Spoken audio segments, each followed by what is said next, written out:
سلامونه دوستانو پارسل راغلی دی امیزون ته باندې انباکس کو چې څه شی پکې دي البته زما د ضرورت شی دی او تاسو سره مې وعده کړې وه چې زه به د هندوستان ویډیوګانې جوړوم ویلاګس به جوړوم انفارمیټیو ویډیوګانې معلوماتي ویډیوګانې جالبې ویډیوګانې د ټکنالوژۍ په رابطه د اقتصاد په رابطه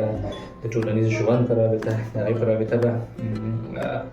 ویډیوګانې جوړو نو راځئ دا انباکس کوو چې دې کې څه شی دي البته زما ضرورت شی دی زه تر څو زه دغه ویډیوګانې پرې جوړې کړم یو ځل یې انباکس کړم بیا تاسو ته وایم چې څه شی پکې دی زه به دغه چوکۍ کې کښېنم چې لږ مستریح شم بیا به نو زه وکولی شم چې تشریح کړم نو دا به خلاص کړو بسم الله الرحمن الرحیم نو دغه بل دغه چې تاسو وګورئ تاسو به پوه شئ چې څه شی دی خو زه ښایم درته دا ایرپوډز دي نو دا زما دپاره البته د فلیپس کمپنۍ دی په ویډیو کې به ولټه ښکاري نو یو بل را سره نو دا زما د ویډیو ایډیټینګ لپاره ضروري دي چې زه ویډیو پرې چې غوږ کې پروت دی نو زه به په صحیح ډول سره ایډیټ کولی شم نو البته ډېر ایډیټ خو نشم کولی کافي مصروفیتونه دي ډېر زیات مصروفیتونه دي چې نشم ویلی په دې ویډیو کې ووایم نو مصروفیتونه ډېر دي د هغې د وجې به ونشم کولی چې ډېر زیات انیمیټک او افیکټس وغیره ولګو نو زه خپله البته ارګانیک او طبیعي انسان یم نو طبیعي شیونه مې خوښېږي چې طبیعي او بالکل په حقیقي انداز باندې څه شی چې په وجود لري هغه تاسو ته در ورسوم او د هندوستان په رابطه ستاسې معلومات ډېر شي څه هم کله د هندوستان ته راتګ یو څه ستونزو سره مخ دی البته په راتلونکي کې امید شته چې افغانان به بیا د خپلې سیاحت دپاره تداوۍ دپاره تجارت دپاره او د نورو مقصدونو لپاره راځي نو زه به په هغه ځایونو باندې ویډیوګانې جوړوم چې په هغې کې به تاسو ته فایده وي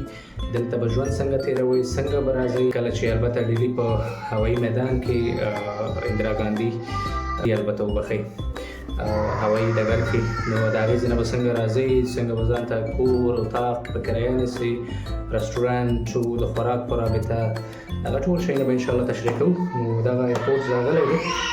البته زه به یې خلاص کړم چې څه دي پکې ګراوند کې د ماشومانو شور هم شته دی ټولو کې سره اخته دي نو دا څنګه راوځي دغسې راوځي البته دلته یو بل لیبل هم لري لیبل خو نشته دی ولې نه راوځي بابا راوځه دغه دی راووته بسم الله نو زه د فلیپس کمپنۍ نه البته ډېر خوشحاله یم ما ډېر شیونه د هغې اخیستي دي او کوالټي ډېره ښه ده نو نه خرابېږي ما یو بله کمپنۍ چې نه غواړم نوم یې هم واخلم ډېر بېکاره کمپنۍ ده هغه مې اخیستی و خراب شو دا د فلیپس کمپنۍ دی البته په سپین رنګ کې دی او سی ټایپ چارجر خوري او یو دانه کیبل هم ورسره شته فکر کوم دا کیبل دی نو بس تاسو آماده اوسئ یو بل څه هم زما ضرورت دی چې مایک دی ډي جی آی مایک به اډر کېږي هغه هم را روان دی انشاءالله یو دانه اکشن کیمره نو دغه دوه درې شیونه ډېر ضروري دي البته پوډکاسټونو دپاره هم پوډکاسټ به انشاءالله جوړو او دغه کیبل دی ورسره دغه ورسره دي د پلاستیکي د ربړ والا غوږ چې دي البته دا ربړ زما نه خوښېږي خو خیر اوس راغلی دی نو څه به وکړو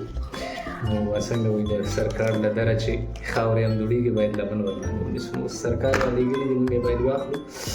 نو ماشاءالله ډېر ښایسته دی زما خو ډېر خوښ شو تاسې وګورئ ډېر مزېدار دی ښایسته جوړ دی لکه او بالکل فینسي خلاصېږي ته دا وګوره ماشاءالله نو انشاءالله دا به ټرای کوو ټول به یې دغه یو ایرپوډ چې دی لایټ یې نه لګېږي چې څه وجه ده خو زه به دا چک کړم نو دا مې تاسو سره شریکولو وخته تر بیا د الله په امان په دعاو کې مې یاد ساتئ او یو غوښتنه چې باید زموږ ویډیوګانې زیاتره ډېرې شیر کړئ تر څو ټولو هېوادوالو ته ورسېږي په راتلونکي کې چې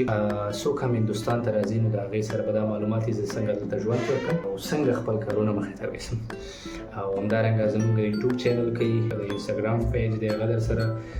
فالو کوي لایک کوي شیر یې کوي همدارنګه د فیسبوک صفحه نو دا به ستاسې همکاري او ستاسې د خوا نه به زما ته یو موټیویشن وي نو تر بیا د خدای په امان